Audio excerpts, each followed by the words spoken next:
Hello, a very warm welcome back to Women of the Future. This is episode 3, and we are taking the subject up that we did on a previous occasion entitled That It Is a Sorrow to Take Sin. This is part 2 of the same subject. We hope that the first part of this topic has given you a lot of food for thought, because it's something that very few souls have actually understood and grasped. It is a very powerful subject, and it has very personal relevance to most souls because of what it offers you. The wisdom that it offers you is actually quite profound. So, Sister Denise, thank you for joining us. It's great to have you back again. Thank you. Sister Denise, tell us, could you expand more on the topic that you took up in the last episode? Could you tell us how you would want us to understand this subject in terms of applying it into one's daily life? And I'm particularly interested in the situation where most of us find ourselves in, where something has happened in the past where you've already taken sorrow, and now you're sitting with that burden on your shoulders and your heart, like millions of us are on the globe, and we don't know what to do with it, because it's something that happened once, but it is a recurring nightmare for many people. How do you deal with that? Something happens once, you think about it because you resent it. You will roll it around in your mind. Why did this happen? It shouldn't have happened. This one has no business doing this. And you kind of keep it alive. So what a woman of the future would learn to do is to drop it, to let it go, to move on, and not just hold on to it, like grimly. The thing is, you actually prevent yourself from living, because the only moment in time that you can actually do anything about anything is the present. And your present, how you handle your present, even if you have a present moment where the remembrance of that bad thing comes up, you see, in the present, you have the option to say, okay, I know it happened, so be it, let go and move on. You have to continue to tell yourself that, because if you get caught by it, you miss totally the present, you're back in the past, you're reliving it. That person did that bad thing once, and you are receiving it every time you're thinking about it. So it's getting worse and worse and worse. And this continued remembrance of it, this continued resentment of it, this is what causes the karmic account. This is why it's a sin, because you are actually putting yourself into loss every time you do it. So in Brahma Kumaris, we have a concept which really helps this. We say, so be it, it happened. It was in the script, it was in the drama, it happened. And let go. We say, it is drama. It was destined. And then you can move on, you see. Sister Denise, I have to ask you this at this point. Moving on is something that most of us would like to do. However, we both know that it takes a lot of power to pull that off, personal power. Tell us about thoughts in this scenario, and tell us about feelings. What do you do with your feelings? Because you have individuals listening to you right now who have been very badly hurt on a physical level, on an emotional level, and to many, that pain is, indelible pain. Okay? And now it caused by somebody who loved them, who hated them, doesn't matter where it came from, but it caused such deep pain, and now they have the feelings. What do you do with the feelings? So the feeling comes up, right? And it comes out of nowhere. The feeling comes up. Very often, something that happens in your mind at the level of feeling comes up because of an association. You may be the weather on that day may be the same as the weather of that day when it happened, and that will trigger the memory. Or a person will make a reference to something which somehow triggers an associated memory, and it just brings up all those feelings. So spiritual power is the ability to kind of hold those feelings and let them go back down again. Like it's, like when milk boils over, it just goes everywhere. But you could take it off the heat, it'll go back down. And when the feelings come, the thoughts come. And when the thoughts come, you're going to find somebody to tell what happened. And then they're going to join you in, oh, how terrible, and all of this, you see. But there's nothing you can actually do to make that historical event not have happened, you see. So I think what's very important about letting go and moving on is acceptance. Of what? Just acceptance, it happened. Because what happens in our thinking is we say, it should not have happened. Yes, that is a song we sing often, don't we? Yes, and that's not a very sensible song, because it did happen. And in our culture, so many people say, it should have been like this, it shouldn't have been like this. These modal verbs, should, have to, ought to, must, etc. In spirituality, we say, it happened. And so be it. And who am I? I'm the same person. I still exist. I still have all of my faculties with me. What is the depth of my identity? It's not that event. That event is purely and simply a historical occurrence. And in world history, there are terrible things that happen. And there are terrible things that happen to us, to more people, to some people more, to some people less. But when a terrible thing happens, we have to be able to lay it to rest, because without that, we cannot move on. So when the feelings come, which bring the thoughts, in our consciousness, for everything we have options. I can entertain and sustain and get caught up and trapped in those thoughts very easily, but it's optional. And I can say, okay, that's true, it was really terrible, it happened. Now, what am I going to think? Now, what am I going to feel? Because the things we feel are very much products of what we think.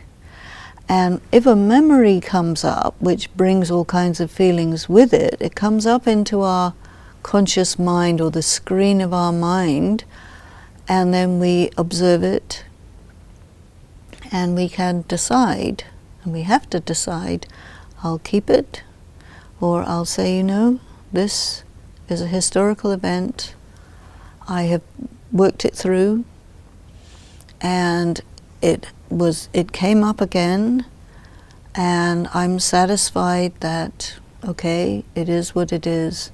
Now, I don't need to think about it now, because I've already thought about it enough, This is a practice. Okay.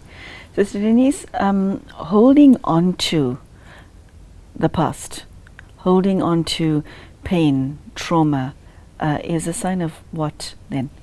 In light of what attachment? Attachment? Yeah, because we're attached to it. We won't let go. It's like a monkey puts his hand into a narrow jar to pick up the peanuts. He won't let go. He'd rather die than let go. Okay, so no, hold on. I think we might have to extend this to a third episode, because now you've opened up another can of worms, as it were. Are you saying we hold on to the pain and not the other way around? Well, if you're attached to something, or something's attached to you, you're still trapped. And so I think what we need to do is first of all acknowledge that we have the option to not go there, to let it go, to not think about it. We have the option. And we can only be free of it when we let it go. You can't hold on to a branch, flapping your wings and expect to be able to fly. You can't fly unless you let go of the branch. And this we have to practice because we have to undo a very, very deep habit of holding on. And, you know, it's so deep among so many people that it's embedded into the culture that you resent, you bear a grudge. I mean, grudges can be carried from generations onto subsequent generations, and somebody is avenging his great-great-grandfather for something that happened who knows when, you see. And sometimes it's sort of repeated.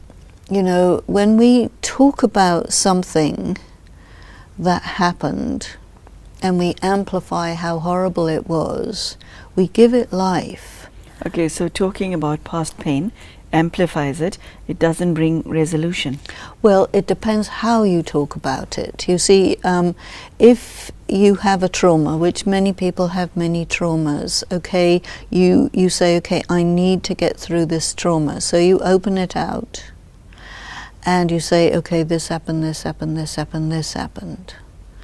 You acknowledge it. Maybe you need to feel it. Maybe you had put away your feelings and you never really grieved it or whatever. You need to do that and then lay it to rest. What our problem is, we may open it up and work it through, but we don't lay it to rest. So we'll bring it up again and again, and we may very often use it as an excuse as to why we have some behavioral problem or why we fail at something or something. I mean, every time we have a trauma, every time something really bad happens, of course it injures us psychically, physically, emotionally, or whatever, but it's still in our hands to relearn healthy ways of doing things, to accept that, okay, it happened, okay, I got scarred, but it doesn't have to be a handicap, you see. That's optional. So I think we need to really acknowledge to ourselves that it is our choice if we are limited by it. And if we want to get past it and get beyond it, it's a choice which is in our power to exercise. It is a choice. Mr. Denise, a lot of people feel they do not have a choice because the nature of the trauma was so overwhelming that they're literally, to use a common expression, scarred for life. Well, you may be scarred for life, but you know, there's enough people who have had similar experiences, who have worked through it, who carry the scars not as a limitation, but almost like, you know, like a good warrior has scars. If you don't have any experience, if you don't have any scars, you don't have any that substance that makes you an authority of that particular issue, you can say. And I think that you can actually turn your scars into tools and powers that help you and maybe inspire others to get through these things, you know. I mean, say for example, somebody gets cancer and they think of it as a death sentence, and and then if they read stories about people who also had cancer, maybe similar cancer, out of whatever cause or reason, but they decided to think about it in a way that they turned it into something that helped them understand life more deeply, helped them be more self-responsible, and they will say, you know, it was actually a really good thing because it helped me to grow up, to mature, and to maybe change my bad habits and become a very solid person, you see, because all of these bad things can be an excuse to feel sorry for yourself, and they can just as easily be turned into sort of stepping stones for reaching a higher stage of personal development. That is entirely in our hands.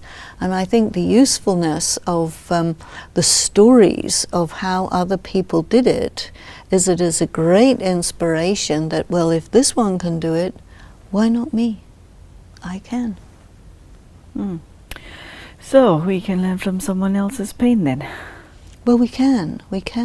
Yeah, that question is okay, Sister Denise. Then the responsibility is on the wounded to heal from their wounds. Why are we so reluctant to heal from our wounds? Why do we say, this is my wound, I'm wounded, I will look after this wound for life? Why do we do that? Well, pain, you see. Pain is painful, obviously, but you have to really learn about pain, you see, because if you don't like pain and you have an antagonistic relationship with pain, it will always be more powerful than you, always. Wait, hold on. If you have an antagonistic relationship with pain, it will always be more powerful than you. You have a relationship with pain? Of course you do. Hold on, Sister Denise. Seriously, what does that mean? Well, you have your pain, you hold on to it, that's a relationship. Okay. So now, if you change your relationship with pain and consider pain rather than an enemy, you say, okay, pain is a messenger. It's trying to tell me something. Listen to it, What are you telling me here? And you start to have not an antagonistic relationship, but a much more, or an adversarial relationship. No, you work with your pain. You listen to your pain, and your pain becomes your great teacher. There is no greater teacher than pain other than God, which can be also painful. So once you have a very good relationship with pain, that you understand the power and potency of pain to set you on the right track, because it's only when you do something wrong that you get pain.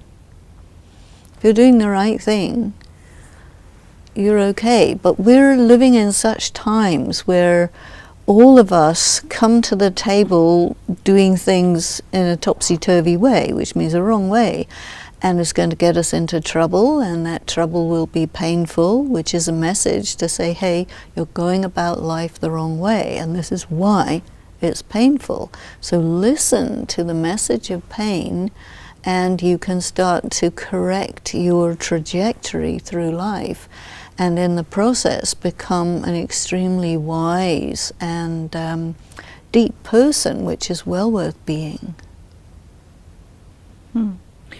Sister Denise, is it not the case that most people are afraid of not just one kind of pain, but all kinds of pain? We're afraid of pain. Okay? You've seen examples of rather large built men fainting at the sight of a needle. All right. Okay, we've seen. We think it's funny, except when it happens to us, then it's not so funny. But we're afraid of pain. Now, you talking about having a relationship with pain. That's a wow.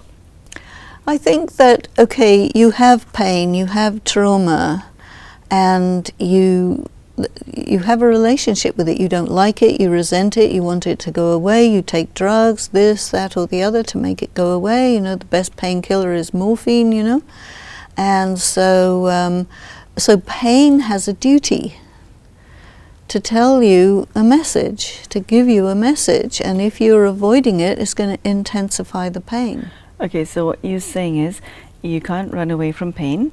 you have to, manage your pain. Face it, manage it. You have to listen to it, first of all, I think. It doesn't talk, it just hurts, Denise. And it hurts a talks. lot. It talks. Pain talks. Okay, pain talks. Okay, write that down. Yes. No, I'll tell you, I've had some very interesting experiences with, people really avoid emotional pain, but try serious physical pain. It's bad, And there are people in this world who live with chronic pain, and they are, trying to destroy their bodies in the process, because pain is experienced through the body. So if you, instead of fighting the pain, you surrender to the pain. That is the actual act that you must do, is to surrender to the pain. That is when the pain will be able to deliver its message, and you'll be able to hear it. And the message that pain will give you is very subtle and very deep, and something very, very important, like a kind of epiphany or something like this. And you have to get it.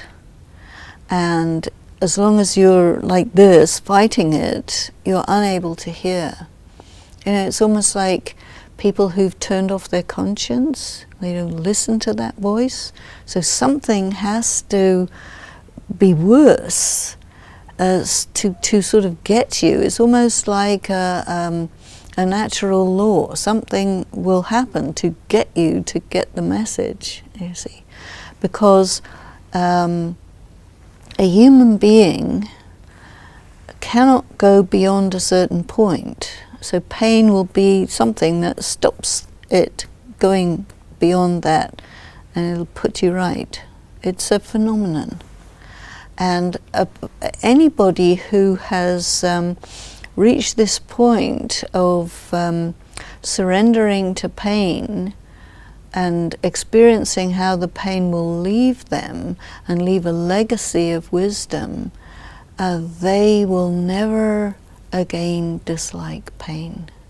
They will understand, yes, it is a great teacher.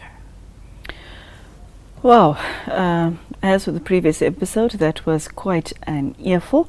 I hope that you have been taking notes, because Sister Denise has shared something that I think very few people talk about. Pain is a universal phenomena, but yet most of us do not understand it, want to run away from it, hide from it, want to numb it. But Sister Denise has shared something so profound, and she says that pain that comes in whatever form, be it physical, emotional, and all types of other pain that we experience, is a message, and we should be listening to the message that pain is delivering. Otherwise, it'll talk louder. So that's a very powerful message, and I hope that you have taken as much benefit from today's talk as I have. Thank you for joining us, and goodbye.